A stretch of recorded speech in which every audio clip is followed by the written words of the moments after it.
चलिए आगे बढ़ते हैं। तो योग मूल शिक्षा की क्लासेस का उसका टॉपिक जो है लास्ट क्लास में उस पर हम लोगों ने डिस्कस किया, बातचीत की। उसके जितने भी महत्वपूर्ण तथ्य हैं जो एग्जामिनेशन पर्पस से इम्पोर्टेंट है वो मैंने आप लोगों को बताया है। और आज इसी पोर्शन का लास्ट क्लास है छात्रावास प्रबंधन, ये हमारा अंतिम टॉपिक है इस पूरे पोर्शन से, है ना। क्या क्या था आपका सिलेबस के अंतर्गत? योग मूल शिक्षा वाला जो पूरा भाग है, तो ये पूरा जो सिलेबस है आश्रम प्रबंधन वगैरह, यहाँ से आपके 4 अंक के 4 प्रश्न आने हैं, सामान्य अध्ययन के सिलेबस के ही अंतर्गत शामिल है। तो किस तरह से कैसे पढ़ना है पिछली क्लासेस में मैंने बताया हुआ है। आश्रम प्रबंधन ये हमारा छात्रावास आश्रम या आश्रम प्रबंधन बोलिए या छात्रावास प्रबंधन बोलिए, ये हमारा इस पोर्शन का अंतिम टॉपिक है। तो इस टॉपिक से मैं सिर्फ उन तथ्यों के ऊपर बात करूंगा जहां से डायरेक्ट क्वेश्चन बनने की संभावना है, क्योंकि इस टॉपिक से अत्यधिक रूप से सिर्फ एक प्रश्न ही पूछे जाने की संभावना है ना। तो वो एक प्रश्न चूंकि पहली बार सिलेबस में जुड़ा है तो बहुत टफ क्वेश्चन आने की संभावना नहीं है। तो वो एक प्रश्न क्या हो सकता है वो आज की क्लास में कवर हो जाएगा। तो जितना भी महत्वपूर्ण तथ्य है ये मैं आपको क्लियर करते हुए आगे बढ़ाता हूं। तो छात्रावास आश्रम प्रबंधन प्रणाली, इसका निर्माण क्यों किया गया? छात्रावास आश्रम प्रबंधन या छात्रावास प्रबंधन, छात्रावास या हॉस्टल का कॉन्सेप्ट कैसे आया? तो प्राइवेट सेक्टर में तो हॉस्टल वाले सेगमेंट पहले से ही थे और हॉस्टल की सुविधा पहले भी दी जा रही थी। इसको और ज्यादा बढ़ाया गया है, इसका विस्तार किया गया है। देखिए, आपको समाज में परिवर्तन लाना है तो उसका सबसे पहला माध्यम है शिक्षा। समाज में परिवर्तन लाना है तो उसका सबसे पहला माध्यम है शिक्षा, ठीक है। लेकिन बोलते हैं ना, भूखे भजन न होए गोपाला, मतलब खाली पेट कोई भी काम नहीं होता। और उससे भी पहले क्या है, रहने के लिए एक छत चाहिए। तो डेवलपमेंट के लिए एजुकेशन सबसे बढ़िया वेपन है ना भाई। परिवर्तन लाना है तो शिक्षा के माध्यम से प्रयास कीजिए, आप बहुत जल्दी सफल होंगे और सच में अच्छा परिणाम आपको देखने को मिलेगा। तो सरकार ने, केंद्र सरकार ने भी और राज्य सरकार ने भी मतलब अलग अलग कोर्सेज के माध्यम से अलग अलग पैटर्न, मतलब कि जैसे कोचिंग इंस्टीट्यूट के लिए, कॉम्पिटिटिव एग्जाम के प्रिपरेशंस के लिए प्राइवेट कोचिंग इंस्टीट्यूट्स को टेंडर दे देना, ठीक है। नीट की तैयारी करवाना, आईआईटी की तैयारी कराना, क्लेट की तैयारी कराना, मतलब क्या है, ऐसे बच्चों को ढूंढ करके सेलेक्ट करके लाना जिनके पास ये सुविधाएं नहीं है और उनको इन एग्जामिनेशंस की तैयारी कराना। लेकिन जिस स्टूडेंट को नीट की तैयारी के लिए मनेन्द्रगढ़ से, चिरमिरी से, कोरिया से, बस्तर से, कोंडागांव से सेलेक्ट करके लाया गया है, तो भाई उसकी पढ़ाई तो पहले बाद में होगी, उसकी पढ़ाई तो बाद में होगी। उसकी पढ़ाई होने से पहले क्या आवश्यक है, उसके रहने का प्रबंध, उसके खाने का प्रबंध, है ना भाई। और जब रहने की सुविधा सही मिलेगी, पेट भरा रहेगा, तब क्लास अटेंड करेंगे तो पढ़ने में समझ में आएगा। नहीं तो यदि भूख लग रही है और क्लास में बैठे हैं तो पढ़ने में तो मन लगने से रहा नहीं। आ रही बात समझ में? तो आश्रम का जो कॉन्सेप्ट है वो इन्हीं 2 बातों को ध्यान में रखते हुए लाया गया कि शिक्षा को विस्तार से देना है, शिक्षा का विस्तार करना है, एजुकेशन को बढ़ाना है, स्कूल छोड़ने की दर को कम करना है। तो यदि आपसे कोई एक लाइन में पूछे या प्रश्न में पूछा जाए कि छात्रावास या आश्रम की आवश्यकता क्यों है, या राज्य सरकार या केंद्र सरकार या सरकार द्वारा बच्चों के लिए छात्रावास या आश्रम की व्यवस्था क्यों की जाती है, तो उसका एक लाइन में आंसर है क्या, स्कूल छोड़ने की दर को कम करने के उद्देश्य से। अब देखिएगा, छात्रावास की हम बात करें तो 3 स्तर के छात्रावास, ठीक है। छात्रावास या आश्रम कितने स्तर के होते हैं? छात्रावास या आश्रम कितने स्तर के होते हैं? ये 3 स्तर के होते हैं। पहला स्तर क्या है? पोस्ट मैट्रिक छात्रावास। मैं जिन तथ्यों को स्पष्ट कर रहा हूं वही आपका प्रश्न है, उसी को आपको ध्यान में रखते हुए चलना है। पहला प्रश्न आपका यही हो गया कि छात्रावास की आवश्यकता क्यों है या छात्रावास की स्थापना का उद्देश्य क्या है, स्कूल छोड़ने की दर को कम करना। छात्रावास कितने प्रकार के होते हैं? 3 प्रकार के होते हैं। कौन कौन से होते हैं? पोस्ट मैट्रिक छात्रावास, प्री मैट्रिक छात्रावास और आश्रम, ये 3 कैटेगरी होती है। और आप जिस एग्जाम की तैयारी कर रहे हो 300 पदों के लिए जो हॉस्टल वार्डन का एग्जाम होने वाला है 15 सितंबर को, जिसकी आप तैयारी कर रहे हो, ठीक है, इसी हॉस्टल का मैनेजमेंट ही आपको देखना है। तो अब देखिएगा, सीधी सी बात है, हॉस्टल इसकी स्थापना हुई, हॉस्टल में बच्चों को लाया गया, उनके रहने खाने का प्रबंध, मतलब अब किसकी आवश्यकता है? छात्रावास प्रबंधन की आवश्यकता है। किसकी आवश्यकता है? छात्रावास प्रबंधन की आवश्यकता है। तो छात्रावास प्रबंधन के लिए, मैनेजमेंट के लिए एक प्रॉपर सिस्टम होगा, एक प्रणाली होगी, एक प्रोसीजर होगा, है ना भाई। तो जो पूरा का पूरा प्रणाली है, जो प्रोसीजर है, वही छात्रावास प्रबंधन कहलाता है और ये छात्रावास प्रशासन के माध्यम से चलता है। तो छात्रावास का जो प्रशासन है, किसी भी हॉस्टल में सबसे पहले हॉस्टल में उपलब्ध होने वाले जो सबसे उच्च अधिकारी है वो होते हैं हॉस्टल वार्डन, छात्रावास अधीक्षक, जिसकी आप तैयारी कर रहे हो। आप में से जो भी स्टूडेंट सिलेक्ट होंगे वो इसी कार्य को करने वाले हैं। पोस्टिंग होने के बाद आपकी पोस्टिंग हॉस्टल में ही होगी। आ रही बात समझ में? तो छात्रावास प्रबंधन, फिर प्रशासन। तो छात्रावास प्रशासन की हम बात करें तो हॉस्टल वार्डन की निगरानी में जो भी हॉस्टल्स हैं वो संचालित होते हैं। तो इसमें भी जो है पद सोपान होता है। क्या होता है? पद सोपान होता है। तो आपको प्रिपेयर करना है पद सोपान। देखिएगा, छात्रावास प्रबंधन की हम बात करें, ठीक है, तो छात्रावास प्रबंधन में पद सोपान होता है। छात्रावास का जो सबसे बड़ा अधिकारी है वो होता है छात्रावास का संचालक। कौन होता है? संचालक। संचालक की नियुक्ति किसके द्वारा होती है? तो नियुक्ति होती है सभी की राज्य सरकार द्वारा। किसके द्वारा होती है? राज्य सरकार द्वारा नियुक्ति होती है यहाँ पर। तो क्या होगा? संचालक सबसे बड़ा पद है और संचालक के ठीक नीचे का जो पद होता है वो है छात्रावास अधीक्षक का पद, जिसकी आप तैयारी कर रहे हो।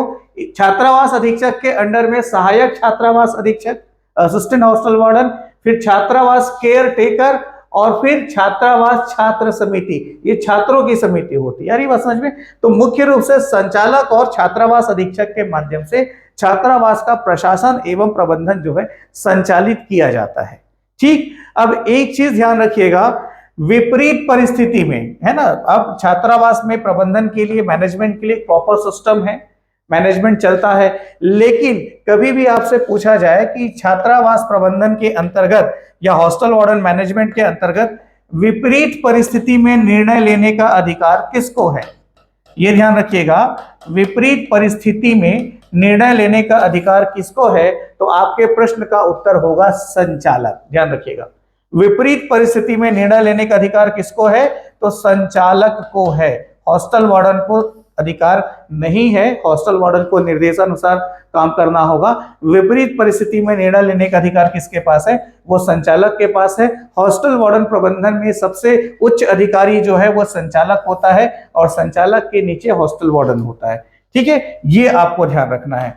अब देखिएगा, जिस पोस्ट के लिए आप अप्लाई कर रहे हैं तो उसके दायित्व क्या है, ये देखिए यहाँ पर मेंशन है, छात्रावास अधीक्षक के दायित्व। यहां से कोई प्रश्न बनने की संभावना नहीं है, एक रीडिंग मार करके आपको आगे बढ़ना है। छात्रावास अधीक्षक या अधीक्षिका के दायित्व क्या होंगे? प्रशासनिक संबंधी, अभिलेख संधारण संबंधी, खान पान मेस संचालन संबंधी, किचन को साफ सुथरा रखवाने संबंधी, भवन पानी बिजली प्रबंधन संबंधी, अकादमिक व कैरियर गाइडेंस संबंधी और स्वास्थ्य एवं आपात संबंधित, सामाजिक, साहित्यिक, सांस्कृतिक, खेलकूद, इन सब के संबंध में। आपको दूसरे सरल शब्दों में मैं आपको बताऊं तो बहुत सामान्य तरीके से समझिएगा, जैसे ग्राम पंचायत एक स्वशासी निकाय होता है तो उसमें ग्राम सचिव का जो पद है, उसमें ग्राम सचिव का जो पद है ना भाई, वो ये राज्य सरकार का सबसे छोटा प्रशासनिक पद होता है, ग्राम सचिव का जो पद है। और ये जो ग्राम सचिव का कार्य होता है वो पूरी तरह से प्रशासनिक कार्य होता है। ग्राम सचिव के कारण ही ग्राम पंचायत का सुचारू रूप से संचालन हो पाता है और सरकार के जो भी योजनाएं हैं उसका लाभ नागरिकों को या लोगों को मिल पाता है। तो बिल्कुल वैसे ही है, छात्रावास अधीक्षक जो है, जो हॉस्टल वार्डन का जो पोस्ट है वो बिल्कुल ग्राम सचिव जैसा ही है, समझिए। मतलब कि हॉस्टल वार्डन की वजह से ही सरकार की सभी योजनाएं एवं सुविधाओं का लाभ छात्रावास के बच्चों को मिलता है। मतलब उनको अच्छा भोजन, अच्छी शिक्षा, अच्छा मार्गदर्शन, अच्छी स्वास्थ्य सुविधा, ये सब कुछ हॉस्टल वार्डन के कारण ही उनको मिलता है। और एक बात मैं बिल्कुल आपको स्पष्ट रूप से बता दूं, जैसे प्रशासनिक तंत्र में भ्रष्टाचार जो है वो बहुत गहरे स्तर पर लिप्त पाया जाता है। और चूंकि छात्रावास के संचालन के लिए एवं प्रबंधन के लिए सरकार द्वारा बड़ी मात्रा में राशि उपलब्ध कराई जाती है। और एक चीज आप अपने ध्यान में रखिएगा कि जो शासन से आपको राशि और सुविधाएं मिल रही हैं वो हॉस्टल के बच्चों के डेवलपमेंट के लिए, उनके पूर्ण रूप से विकास के लिए आपको मिल रही है। अरे बात समझ में। अब वो आपको भी, आपका काम है, हॉस्टल वार्डन का काम है ओवरऑल डेवलपमेंट और हॉस्टल मैनेजमेंट को देखना। किसके लिए? हॉस्टल में रहने वाले स्टूडेंट्स के लिए, वहां के बच्चों के लिए। देखिए, ठीक है। और आप भली बात इस बात से परिचित हैं कि बच्चे ही आगे जाकर के देश के भविष्य का निर्माण करते हैं। किसी समय हम भी उस दौर में थे और आज हम युवावस्था में हैं और आगे बढ़ रहे हैं। और निश्चित तौर पर हम जो भी कर रहे हैं खुद के लिए और समाज के लिए, वही एक परिणाम सामने लेकर के आता है। जस्ट लाइक जैसे हॉस्टल वार्डन की ही तैयारी जो निःशुल्क रूप से हम यूट्यूब में करा रहे हैं, हो सकता है या निश्चित तौर पर ऐसा होगा कि ऐसे भी स्टूडेंट्स का सिलेक्शन देखने को मिलेगा क्लासेस के माध्यम से, जिसने खुद भी ना सोचा रहा हो कि मैं हॉस्टल वार्डन की पूरी तैयारी इस तरह से कर पाऊंगा या कर पाऊंगी। अरे बात समझ में। तो यहाँ पे क्या हुआ, अपॉर्चुनिटी मिली और उसका फायदा उठा करके, उसका लाभ लेकर के एक स्टेज आगे बढ़े, एक गवर्नमेंट पोस्ट लिए। अब क्या होगा, उस पोस्ट के माध्यम से आप सम्मानजनक कार्य करते हुए अच्छे आपकी सैलरी होगी, वित्त का प्रबंधन होगा और उसके माध्यम से आपके परिवार की आवश्यकता पूरी होगी और उसके बाद आपका समाज के प्रति योगदान भी उतना ही आवश्यक है। तो ये चीज देखने सुनने को बहुत जगह मिली है और ऐसी शिकायतें बहुत बार आती हैं। तो जितने भी स्टूडेंट्स मुझसे जुड़े हुए हैं और जो हमारे प्लेटफॉर्म के माध्यम से हॉस्टल वार्डन की तैयारी कर रहे हैं, मैं उन सभी से निवेदन करता हूं कि ये जरूर ध्यान रखिएगा कि कल को आपका सिलेक्शन होता है तो जब आप हॉस्टल वार्डन के पद पर कार्य करें तो उस हॉस्टल में जितने भी बच्चे हैं, किसी भी बच्चे से भेदभाव किए बिना उनके ओवरऑल डेवलपमेंट के लिए तन मन धन लगा करके कार्य करें, पूर्णतः समर्पण भाव के साथ कार्य करें। ध्यान रखिएगा, वो बच्चे आप भी अंदाजा नहीं लगा सकते कि हो आगे जाकर के वो बच्चे कहां कहां जाएंगे और कहां कहां सरवाइव करेंगे, है ना। तो संभावना बढ़ जाती है। सरकार द्वारा भरपूर मात्रा में सुविधाएं वगैरह सब कुछ प्रदान की जाती है, राशि प्रदान की जाती है। और आपको एकदम स्पष्ट रूप से क्लियर कर दूं कि हॉस्टल वार्डन के ऊपर है कि उस हॉस्टल के बच्चों का डेवलपमेंट वो कितने अच्छे से करे या करने में सहयोग करे या मार्गदर्शन करे, उसकी निगरानी में ही सब कुछ होना है। तो ये हॉस्टल वार्डन के दायित्व है, इसको लेकर के एग्जाम में कोई क्वेश्चन पूछे जाने की संभावना नहीं है। विपरीत या आकस्मिक परिस्थितियां हो तो फिर उस परिस्थिति को कैसे डील करना है हॉस्टल वार्डन को या छात्रावास अधीक्षक को, यह भी यहां पर स्पष्ट रूप से बताया हुआ है। इस पे मैं चर्चा नहीं करूंगा। आप चाहें तो पॉज करके या बुक के माध्यम से इसको एक रीडिंग मारते हुए निकल जाइएगा। मैं सीधे उस पार्ट में लेकर जाना चाह रहा हूं जहां से वो एक क्वेश्चन बनने की संभावना है। तो कुछ बिंदु है तो मैंने अभी बताई है, ठीक है। ये आप देख लीजिए, पॉज करके आप इसको कंटिन्यू करना चाहें तो एक रीडिंग मारते हुए आगे बढ़ जाइएगा। ठीक, अभी देखो अभिलेखों का रख रखाव, तो जितने भी रजिस्टर्ड होंगे, अभिलेख होंगे, वो सभी का रख रखाव के हॉस्टल वार्डन के माध्यम से होना है। अब इसके लिए जो है दो तरह के अभिलेख होते हैं, एक होता है गैर वित्तीय पंजियां और एक होता है वित्तीय पंजियां। गैर वित्तीय पंजियां और वित्तीय पंजियां, तो अभिलेख के संबंध में यहां से क्वेश्चन बनने की संभावना है, लेकिन बहुत ज्यादा नहीं। बस एक बार देखते समझते हुए चलना है। प्रवेश पंजी, नाम से ही स्पष्ट है, हॉस्टल में प्रवेश लेने वाले छात्रों का नाम दर्ज होना। कर्मचारी उपस्थिति पंजी, हॉस्टल के जो भी स्टाफ हैं उनका presence register. Stock register, hostel में जो भी सामान उपलब्ध है उसका स्टॉक मेंटेन होगा। आवक जावक पंजी, ठीक है, हॉस्टल में जो भी पत्र आए या हॉस्टल से जो भी पत्र गए उनका अभिलेख होगा। सामग्री वितरण पंजी, जो भी सामग्री वितरित की गई वो मेस उपस्थिति पंजी, विद्यार्थी उपस्थिति पंजी, ये सभी क्या है, गैर वित्तीय पंजियां हैं। स्वास्थ्य परीक्षण पंजी मतलब माह में 2 बार स्वास्थ्य परीक्षण सभी बच्चों का होना है। ठीक है, सूचना पंजी, आगंतुक पंजी मतलब बाहरी व्यक्ति जो भी बच्चों से मिलने आए, जैसे बच्चों के पेरेंट्स या उनके सगे संबंधी वगैरह जो है, आय व्यय पंजी। ठीक है, निरीक्षण पंजी, ये सभी क्या है, गैर वित्तीय पंजियां हैं, ये ध्यान रखिएगा। और उसके बाद वित्तीय पंजी की हम बात करें तो वित्तीय पंजियों की श्रेणी में कौन कौन सा आएगा, तो शिष्यवृत्ति वितरण पंजी मतलब जो आपका स्कॉलरशिप वगैरह मिलता है वो रजिस्टर, गार्ड फाइल वगैरह हुआ, कैश बुक हुआ। ठीक है, गार्ड फाइल में भुगतान वाउचर रखे जाते हैं। तो ये भी एक प्रश्न बनता है कि गार्ड फाइल जो है वो गैर वित्तीय पंजी है या वित्तीय पंजी है, तो ये वित्तीय पंजी है। गार्ड फाइल में क्या रखा जाता है, तो भुगतान वाउचर जो है वो रखे जाते हैं। तो भुगतान वाउचर कहाँ रखा जाता है, तो ये गार्ड फाइल में रखा जाता है। इस तरह से भी इसको प्रिपेयर किया जा सकता है। मेज डाइट पंजी, जो भी भोजन वगैरह पे खर्च हो रहा है, जो भी लागत आ रही है उसका विवरण इसमें होगा। कैश बुक और व्यक्तिगत खाता पंजी मतलब कि प्रत्येक छात्र छात्रा के ऊपर जो भी खर्च वगैरह हो रहे हैं उसकी राशि का विवरण इसमें रहेगा। तो जो भी अभिलेख है वो 2 पार्ट में डिवाइडेड हैं, एक आपका हो जाता है गैर वित्तीय और दूसरा हो जाता है वित्तीय, ये आपको ध्यान में रखना है। ठीक, इसके बाद इसके अलावा आश्रमशाला में रखने वाले और कुछ अभिलेख जो हैं जो यहाँ पर उपस्थित रहते हैं, सूचना पंजी, आवक जावक पंजी, दाखिल खारिज, विद्यार्थी उपस्थिति पंजी, शिक्षक उपस्थिति पंजी, गणवेश वितरण पंजी, चिकित्सा पंजी, शिक्षक दैनंदिनी। ठीक है, अब पौष्टिक भोजन की हम बात करें तो हॉस्टल में बच्चों को पूरे 1 सप्ताह अच्छा खाना उपलब्ध कराना है और पौष्टिक और संतुलित आहार उपलब्ध कराने के उद्देश्य से। ठीक है, ध्यान रखिएगा इसकी इनके पूरे 7 दिन का चार्ट बना हुआ है ना। और छात्र छात्राओं को प्रति माह 2-2 नग नहाने का, कपड़ा धोने का साबुन, 250 ग्राम नारियल तेल, ये सब भी प्रति छात्र प्रदान किया जाता है। और उसके साथ साथ पूरे 7 दिनों का इनका मेनू कार्ड बना हुआ है, पर इसको आपको रटते नहीं बैठे रहना है, मेनू कार्ड से कोई प्रश्न पूछे जाने की संभावना नहीं है। ठीक है, एक बार रीड करके इसको आगे बढ़ जाइएगा। अब आगे हम देखते हैं, यहां पर ये है इसका सबसे इंपॉर्टेंट पार्ट। ठीक, सबसे ज्यादा जो कुछ चीजें मैंने आपको पहले बताई और उसके बाद ये वाला पोर्शन जहां से प्रश्न बनने की संभावना है, इसको आपको ध्यान में रखना है। और मुझे जो लगता है प्रश्न यहां से ज्यादा संभावित है, छात्र की परिभाषा।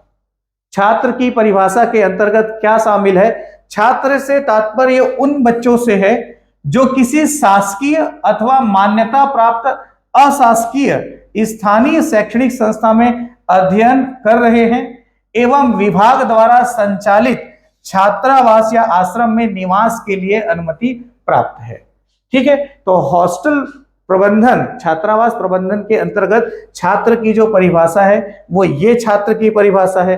अधीक्षक की हम बात करें तो अधीक्षक से तात्पर्य उन व्यक्तियों से है जो छात्रावास के व्यवस्था हेतु सब सक्षम अधिकारी द्वारा नियुक्त किए गए हों, है ना। मतलब राज्य सरकार द्वारा नियुक्ति होगी संचालक के माध्यम से, तो सक्षम अधिकारी द्वारा नियुक्त किए गए हों। किस लिए नियुक्त किए गए हों, छात्रावास के व्यवस्था को देखने के लिए, तो वो कहलाएंगे अधीक्षक या छात्रावास अधीक्षक। इसके बाद देखेंगे छात्रावासों की श्रेणी, तो छात्रावासों की 4 श्रेणियां हैं। ठीक है, 4 कैटेगरी है इनकी, 4 सीरीज है, ये ध्यान में रखना है आपको। तो ये कौन कौन सा है, जैसे अभी जो 300 पद आए हुए हैं वो आपने देखा होगा नोटिफिकेशन में, श्रेणी द के 300 पदों का नोटिफिकेशन आया हुआ है जिसकी आप और हम मिलकर तैयारी कर रहे हैं।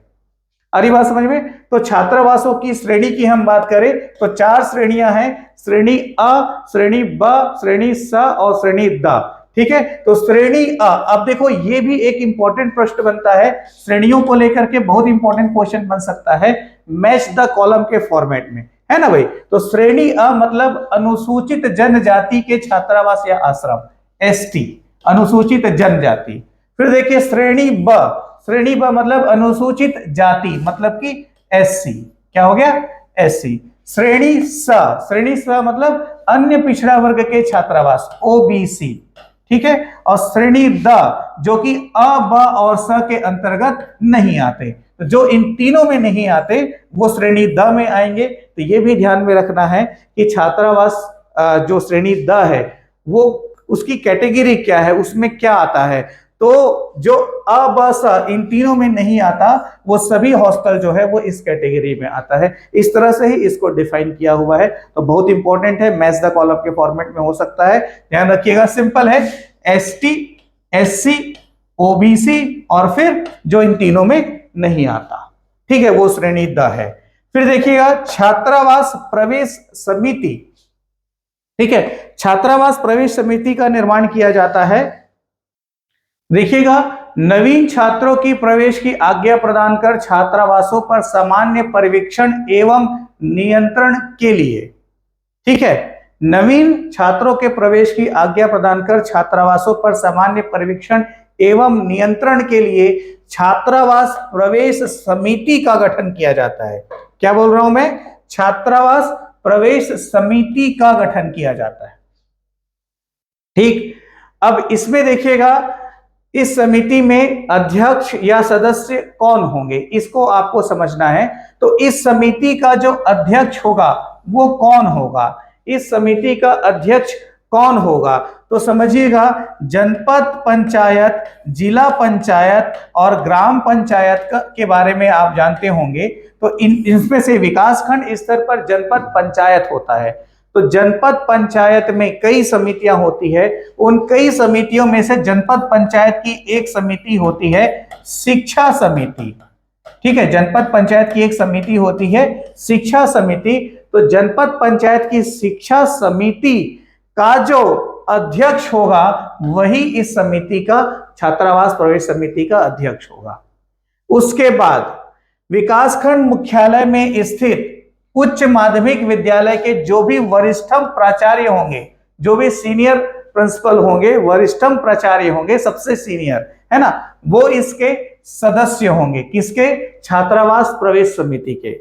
वैसे ही क्षेत्रीय विधायक द्वारा नियुक्त एक प्रतिनिधि, जनप्रतिनिधि, लेकिन नियुक्त कौन करेगा? क्षेत्रीय विधायक। यह व्यक्ति भी सदस्य होगा और एक सदस्य सचिव होगा। वो कौन होगा?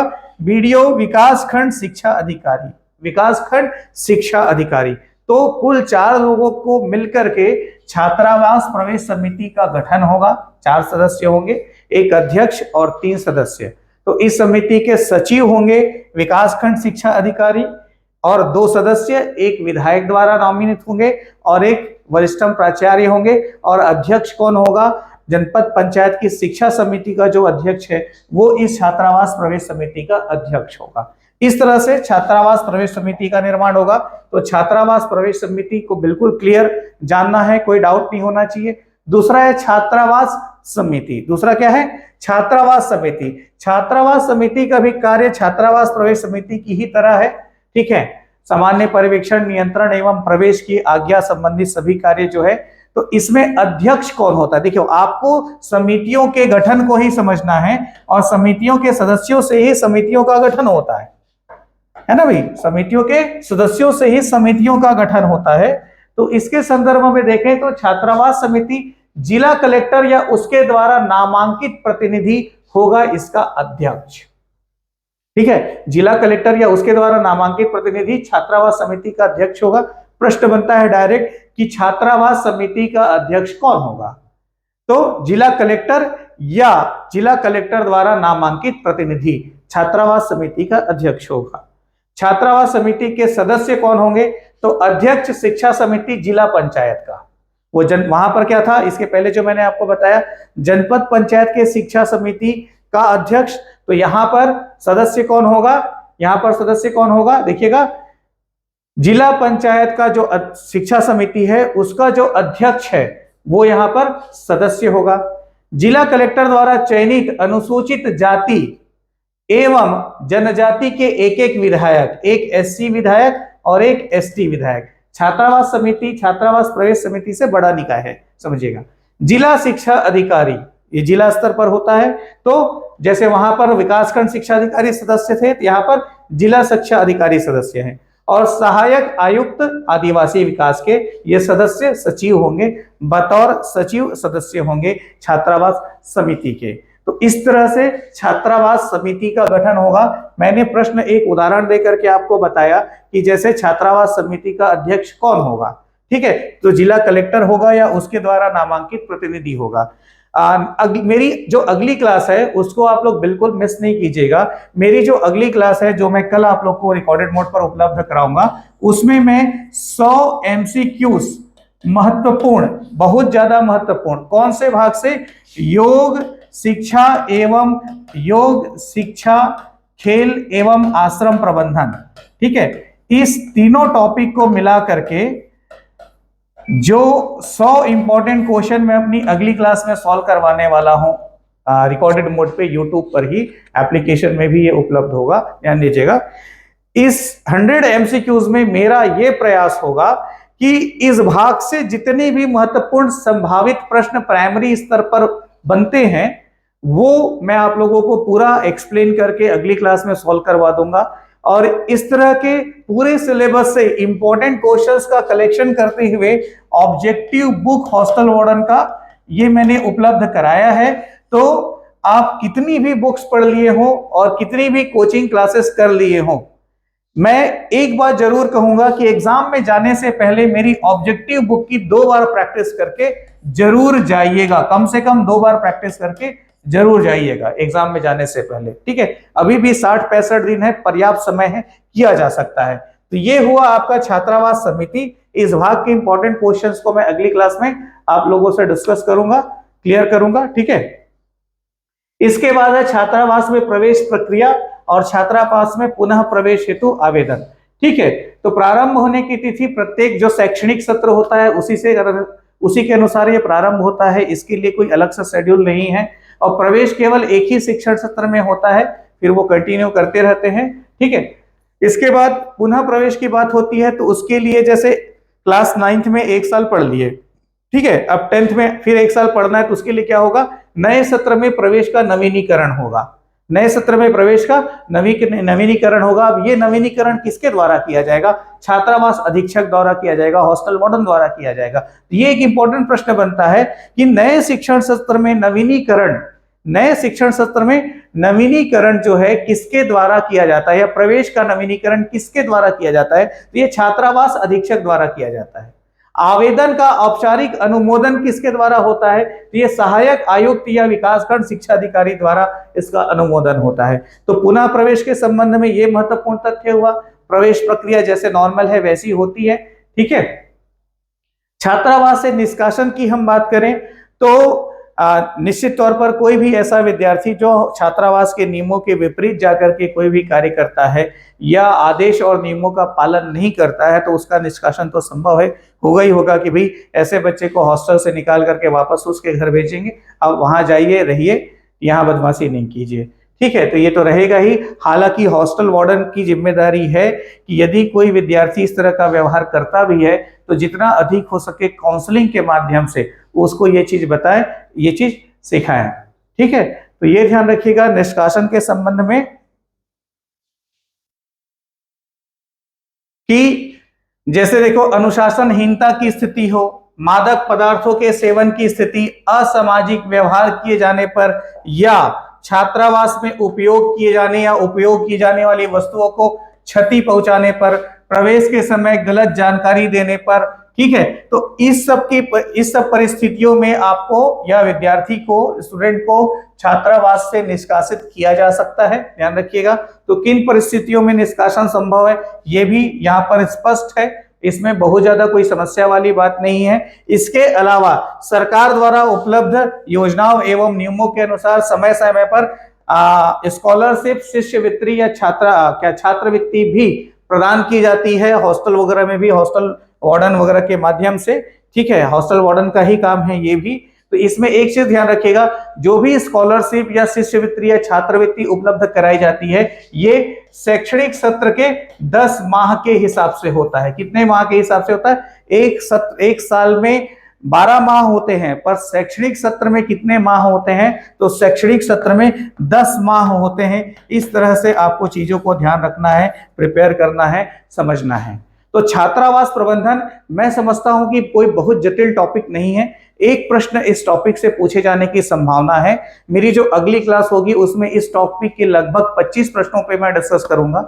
और यकीन मानिए जो अभी 100 क्वेश्चन मैं करवाने वाला हूं, तो जो 4 क्वेश्चन हैं वो उस 100 क्वेश्चन के बाहर बिल्कुल जाने की संभावना नहीं है। ओवरऑल सारी चीजों को मैं अपनी अगली ऑब्जेक्टिव क्लास में कवर कर दूंगा। So wish you all the best. यहाँ पर योग, खेल, शिक्षा एवं आसन प्रबंधन वाला हिस्सा भी हमारा समाप्त हुआ और इसके बाद एक ऑब्जेक्टिव क्लास के बाद हम लोग बढ़ेंगे छत्तीसगढ़ के इतिहास की तरफ। और छत्तीसगढ़ के इतिहास के बाद जो आपका साइंस वाला पार्ट है, जो आपका इकोनॉमिक्स और ज्योग्राफी वाला पार्ट है, उसकी एक एक दो क्लासेस होंगी। और इसको कंप्लीट करने के बाद हम आराम से 15 दिन हिंदी पढ़ेंगे और 15 दिन इंग्लिश पढ़ेंगे, क्योंकि मैं नहीं चाहता कि किसी भी प्रकार से हिंदी और इंग्लिश के कारण आप सिलेक्शन से चूकें या एक भी प्रश्न गलत हो।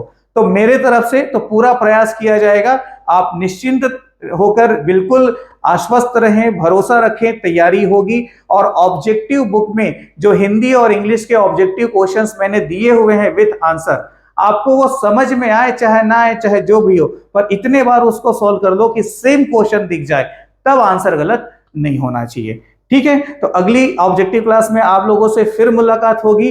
धैर्य रखिए, समय से पहले कोर्स कंप्लीट होगा और हिंदी और इंग्लिश को कंप्लीट कराने के बाद मैं लगभग 20 से 25 क्लासेस के माध्यम से मैथ्स के क्वेश्चंस को टेक्निकल पॉइंट ऑफ व्यू से या शॉर्टकट मेथड से जल्दी बनाने की प्रैक्टिस 20-25 क्लासेस में और करवाने वाला हूं।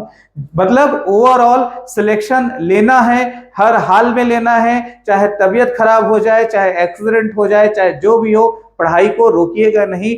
हर हाल में हमको सिलेक्शन लेना है और सिलेक्शन के लिए ही पिछले 3-4 महीने से मेहनत करते आ रहे हैं और 2 महीने अभी और मेहनत करना है। अगली क्लास में आप लोगों से फिर मुलाकात होगी। क्लास को लाइक, शेयर और कमेंट के माध्यम से जो भी आप बताना चाहें जरूर बताएं क्लासेस के बारे में।